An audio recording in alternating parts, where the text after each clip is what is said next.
The realization of perfect peace. In the external universe there is ceaseless turmoil, change, and unrest. At the heart of all things there is undisturbed repose. In this deep silence dwelleth the Eternal.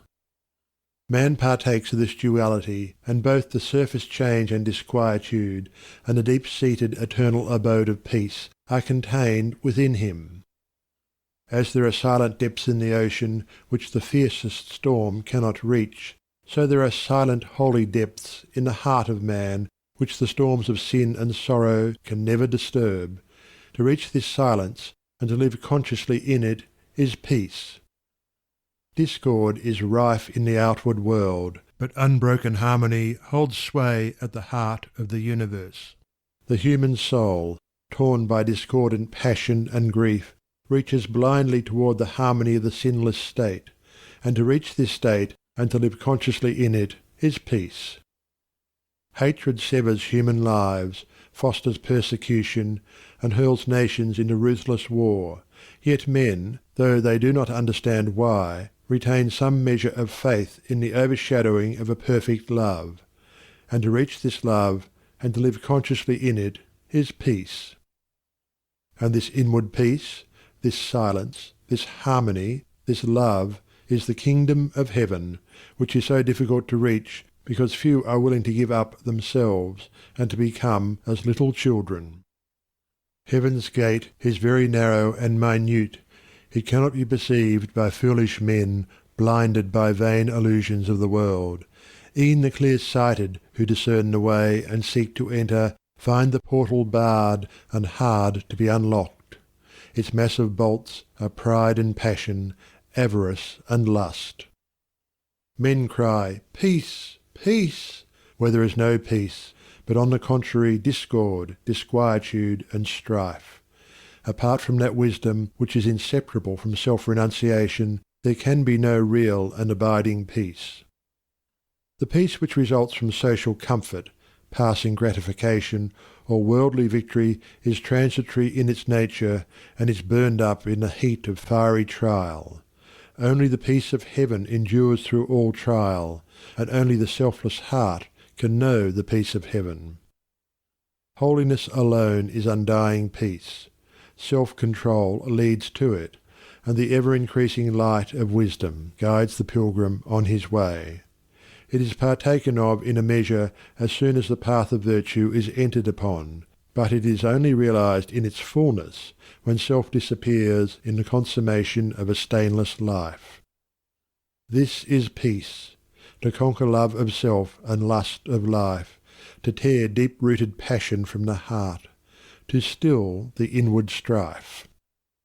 If, O reader, you would realize the light that never fades, the joy that never ends, and the tranquillity that cannot be disturbed, if you would leave behind for ever your sins, your sorrows, your anxieties and perplexities, if, I say, you would partake of this salvation, this supremely glorious life, then conquer yourself.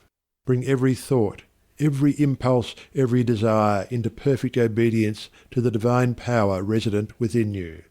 There is no other way to peace but this, and if you refuse to walk it, your much praying and your strict adherence to ritual will be fruitless and unavailing, and neither gods nor angels can help you.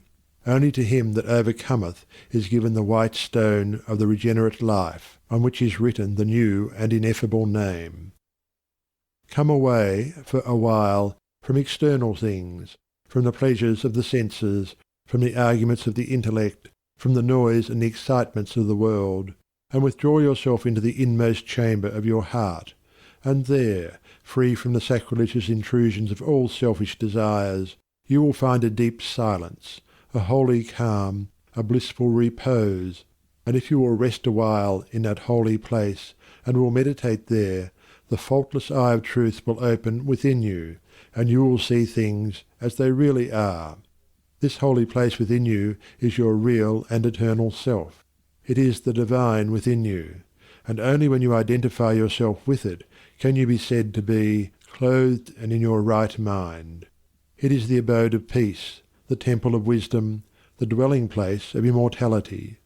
Apart from this inward resting place, this mount of vision, there can be no true peace, no knowledge of the divine, and if you can remain there for 1 minute, 1 hour, or 1 day, it is possible for you to remain there always. All your sins and sorrows, your fears and anxieties are your own, and you can cling to them, or you can give them up. Of your own accord you cling to your unrest. Of your own accord you can come to abiding peace. No one else can give up sin for you. You must give it up yourself. The greatest teacher can do no more than walk the way of life for himself, and point it out to you. You yourself must walk it for yourself.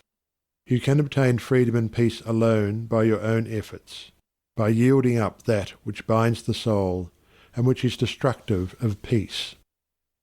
The angels of divine peace and joy are always at hand, and if you do not see them, or hear them, and dwell with them, it is because you shut yourself out from them, and prefer the company of the spirits of evil within you.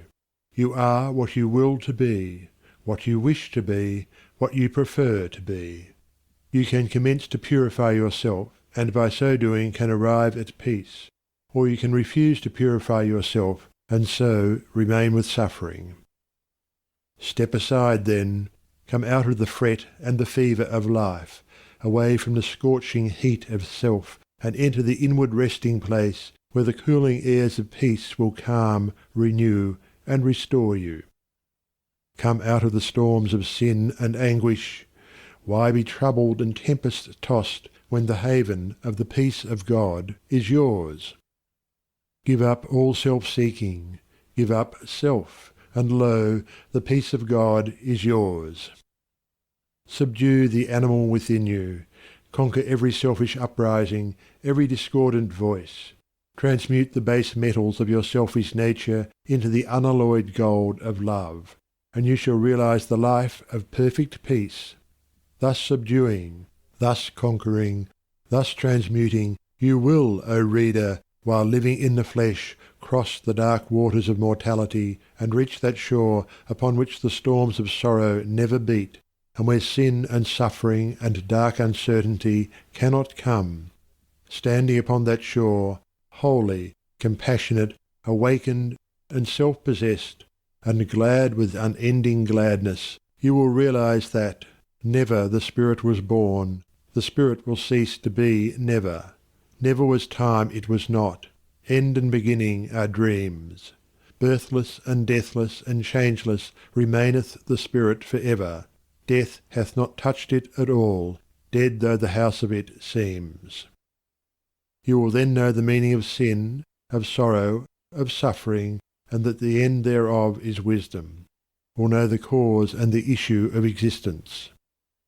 And with this realization you will enter into rest, for this is the bliss of immortality, this the unchangeable gladness, this the untrammelled knowledge, undefiled wisdom, and undying love. This, and this only, is the realization of perfect peace. O thou who wouldst teach men of truth, hast thou passed through the desert of doubt? Art thou purged by the fires of sorrow? Hath ruth the fiends of opinion cast out of thy human heart? Is thy soul so fair that no false thought can ever harbour there?